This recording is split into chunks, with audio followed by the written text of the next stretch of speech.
ভৌগোলিক অবস্থানের কারণে কিছুদিন পর পর প্রাকৃতিক বিপর্যয়ের কবলে পড়ে বাংলাদেশ। সেই সময়গুলোতে দেশের আপামর মানুষের পাশে দাঁড়ানোর পরিকল্পনা থেকে ত্রিমুখী প্রাকৃতিক দুর্যোগ ব্যবস্থাপনার একটি মডেল তৈরি করেছে ক্ষুদে ৩ শিক্ষার্থী, যার মাধ্যমে বিপর্যস্ত এলাকার তথ্য সংগ্রহ, ত্রাণ পৌঁছে দেওয়া সহ নানা উদ্ধার তৎপরতা চালানো সম্ভব। রাজশাহীতে বিজ্ঞান ও শিল্প গবেষণা পরিষদের উদ্যোগে আয়োজিত বিজ্ঞান মেলায় এমন প্রজেক্টের প্রদর্শনী করে নগরীর শিমুর মেমোরিয়াল নর্থ সাউথ স্কুলের ৩ শিক্ষার্থী। এ সময় তারা তাদের উদ্ভাবিত রোবট, জলে ও স্থলে চলতে পারা গাড়ি চালিয়ে দেখান। মেলায় অংশ নেওয়া অন্যান্য শিক্ষার্থীরাও তাদের নতুন নতুন উদ্ভাবনীর প্রদর্শনী দেখায়। এটি হলো আমাদের অ্যামফিবিয়াস রোবট। আমাদের এই রোবটটি মাটি এবং পানি উভয় স্থানে চলাচল করতে পারে এবং এটি একটি ড্রোনও ক্যারি করতে পারে।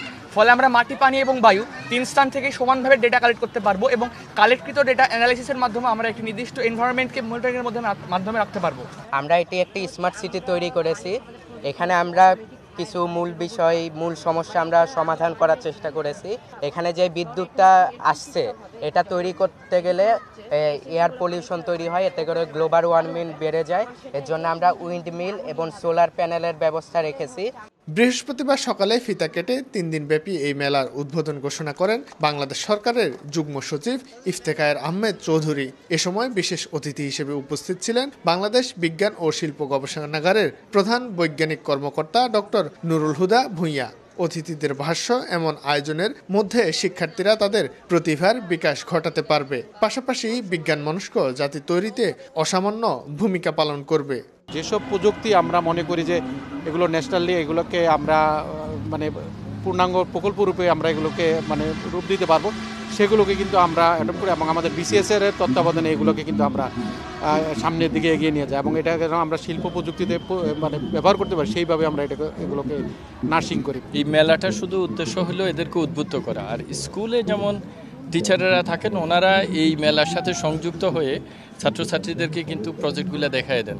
সো এইটাও এক ধরনের উদ্বুদ্ধকরণ এবং বিজ্ঞান মনস্কতা তৈরি হয়ে যায়। আয়োজকরা জানান, গত কয়েক বছর ধরে ধারাবাহিকভাবে এই আয়োজন করার উদ্দেশ্য হচ্ছে জনগণের চাহিদা অনুযায়ী নতুন নতুন প্রযুক্তির উদ্ভাবন করা। আমি 3 বছরেই রাজশাহীতে এখানে আসছি, 3টা মেলায় অ্যাটেন্ড করলাম। তা যেটা প্রতি বছরই কিন্তু আমাদের যে ধ্যান ধারণা বা এদের মেলার যে উৎকর্ষতা কিন্তু বাড়ছে আর কি। তারা কিন্তু সমসাময়িক যে সমস্যাগুলো নিয়ে তারা কিন্তু বাচ্চারা চিন্তাভাবনা করে তারা মেলা উপস্থাপন করে। তো এবারও অন্যবার প্রথমবার দেখছি না আমাদের 50ও হয় না, এবার দেখছি আমরা অলরেডি সময়ের আগেই আমরা বলতে প্রায় 60টা প্রযুক্তি আমরা উপস্থাপন করা হয়েছে। রাজশাহী মহানগরীর স্বনামধন্য 44টির বেশি প্রতিষ্ঠানের শিক্ষার্থীরা এই মেলায় অংশগ্রহণ করে। মেলার সমাপনী দিনে স্টল মূল্যায়নের মাধ্যমে 3টি স্টলকে বিশেষভাবে পুরস্কৃত করা হবে। শাহিন আলম, সময় সংবাদ, রাজশাহী।